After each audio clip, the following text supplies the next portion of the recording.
ஓம் ஸ்ரீ வராகி தாயே போற்றி. என் அன்பு குழந்தையே, தஞ்சாவூர்ல இருந்து இந்த வராகி அம்மா காரணம் இல்லாமையா உன்னை தேடி இவ்வளவு தூரம் வருவேன்? நிச்சயமா உன் கூட தனிமையில சில முக்கியமான சுவாரஸ்யமான நல்ல விஷயங்களை பகிர்ந்துக்கணும்னு தான் உன்னை தேடி வந்திருக்கேன். வருவாய்க்கு குறைவாக செலவு செய்ய உன்னால முடியலையா?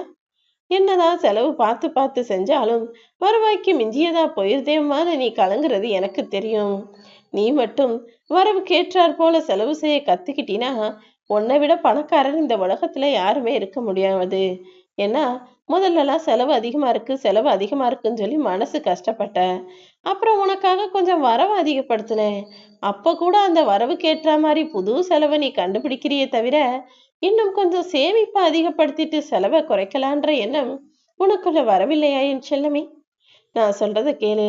வாழ்க்கையில வருமானம்னு வந்தா அதுல காசை உன்னுடைய சேமிப்புக்காக எடுத்து வச்சுட்டு மிச்சத்தை செலவு செய். என்ன நடந்தாலும் வாழ்க்கையில எதை நினைச்சும் நீ வருத்தப்படக்கூடாது. ஏன்னா கஷ்டமும் நஷ்டமும் பிரச்சனையும் துக்கமும் உனக்கு நிரந்தரமாக தங்காது என் தங்கமே. எப்பவுமே வாழ்க்கையில இன்னொருத்தரை போல நாம இருக்கணும்னு நினைக்காம உனக்குன்னு தனியாக ஒரு அடையாளத்தை உருவாக்கிக்கோ.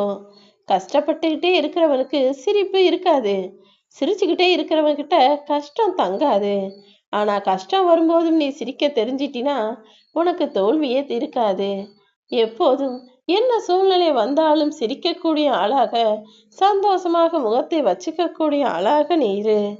எல்லாமே சில காலங்கிறதாங்கிறத புரிஞ்சுக்கிட்டினா தனிமையே உனக்கு இனிமையாக மாறிடுமேன்னு செல்லமே. எந்த கஷ்டமும் நிரந்தரமில்லாத இந்த உலகத்துல உன்னுடைய துன்பங்கள் மட்டும் உன்னிடமே நிலையாக தங்கிடுமா என்ன?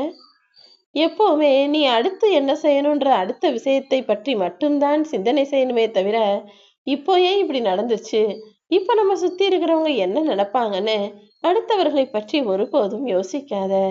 நீ பிரச்சனைகளை பத்தியே சிந்திச்சுக்கிட்டு இருந்தீனா இன்னும் இன்னும் உன் வாழ்க்கையில பிரச்சனைகள் தான் அதிகமாகும்.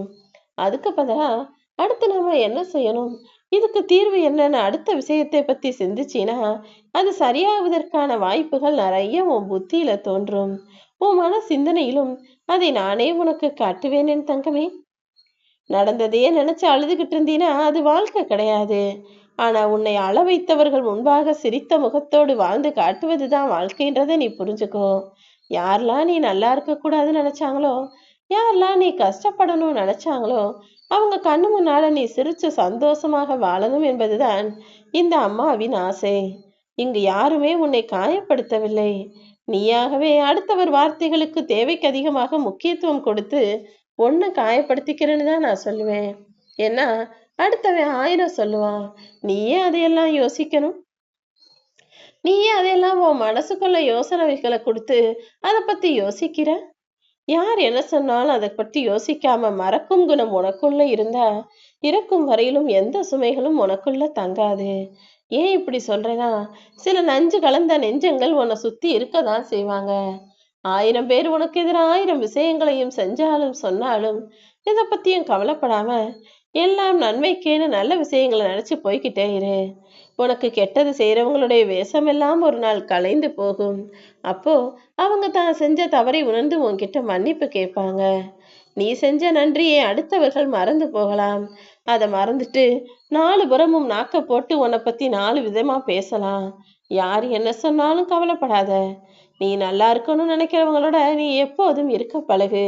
சில பேரு நீ வேணும்னு நினைக்கிற வரைக்கும் நீ என்ன தவறு செஞ்சாலும் கூட சரி சரின்னு அனுபவிச்சுக்கிட்டு அதையும் அனுசரிச்சுக்கிட்டு போயிடுவாங்க.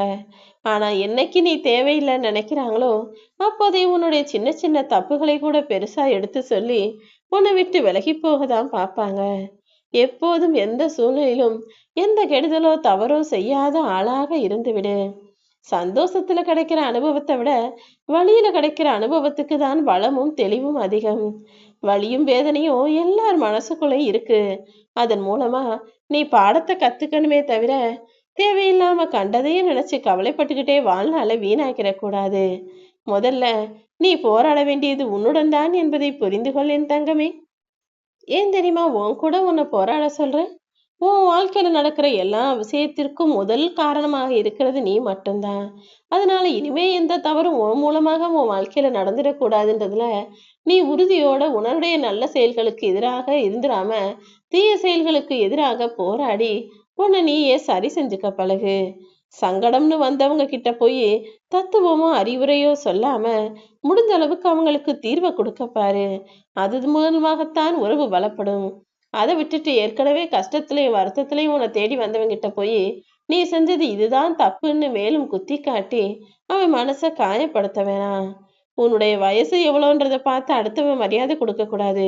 உன்னுடைய நல்ல குணம் மூலமாக மற்றவர்களுக்கு உதாரணமாகவும் இருக்கணும். மற்றவர்களிடமிருந்து மரியாதையை பெறக்கூடிய ஆளாகவும் நீ இருக்கணும். எப்போவே உறவுகளை தேர்ந்தெடுப்பதில் மிக கவனமான ஆளாக இருந்துடு.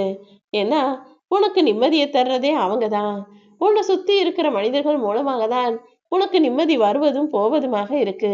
அதனால எப்போதுமே நல்லது நினைக்கக்கூடிய நல்ல மனிதர்கள் உன் அருகில் இருக்கும்படி பார்த்துக்கிட்டீன்னா நீ நிம்மதியாக உனக்கு செய்ய வேண்டிய காரியங்களை செஞ்சுக்கிட்டு போய்கிட்டே இருக்கலாம் தானே.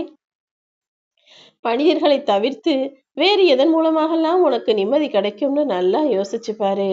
அதுக்கப்புறமா உன் மனம் அலைப்பாய்வதை நிறுத்திவிட்டு அமைதியாக இருக்கும் அல்லவா. மனிதர்கள் எப்போதுமே உனக்கான நல்லதை செய்வாங்கன்னு எதிர்பார்க்காம நீயாகவே உனக்கான சந்தோஷத்தையும் நிம்மதியையும் பெரும் வழியை தேடு. ஆனா அது எப்போதுமே நியாயமானதா நேர்மையானதா இருக்கும்படி பார்த்துக்கோ. சில நேரங்கள்ல சில மனிதர்கள் செய்யக்கூடிய விஷயங்களை பார்த்து நீ ஆத்திரப்படுறதை காட்டிலும் இவங்க இப்படிதான் சொல்லிட்டு அமைதியாக அவர்களை கடந்து போயிடுறது தான் நல்லது. ஏன்னா சில பேரை மாத்த முடியாது, சில பேரை திருத்தவே முடியாது. அப்படி இருக்கும்போது நீயாகவே உனக்கான விஷயங்களை பார்த்து சரி செய்யக்கூடிய ஆளாக இருந்துடு. ஊதினால் பறக்கும் காகிதத்தை போன்றதுதான் பிரச்சனை. அப்படி இருக்கும்போது எந்த பிரச்சனையும் பெருசா பலமா ஆத்திக்காம சாதாரண காகிதமா இருக்கும் போதே அதை ஊதி தள்ளிடு.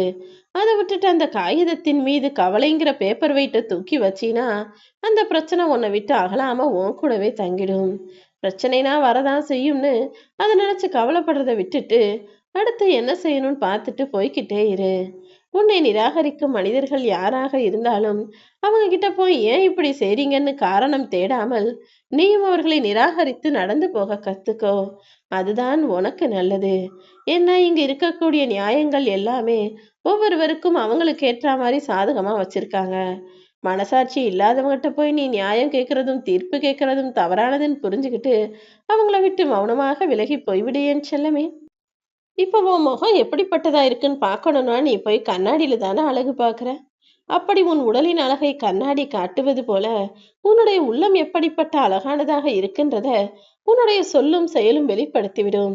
எப்போதுமே உன் உள்ளம் அழகாக இருக்கிற விதத்துல உன்னுடைய சொல்லையும் செயலையும் சிறப்பானதாக அமைச்சுக்கோ. அகத்தின் அழகு இப்போதெல்லாம் முகத்துல தெரியறதே இல்லை. ஏன்னா எல்லாருமே உள்ள ஒண்ணு வச்சுக்கிட்டு வெளியே வேறொன்று பேசக்கூடிய மனிதர்களாக மாறிட்டார்கள்.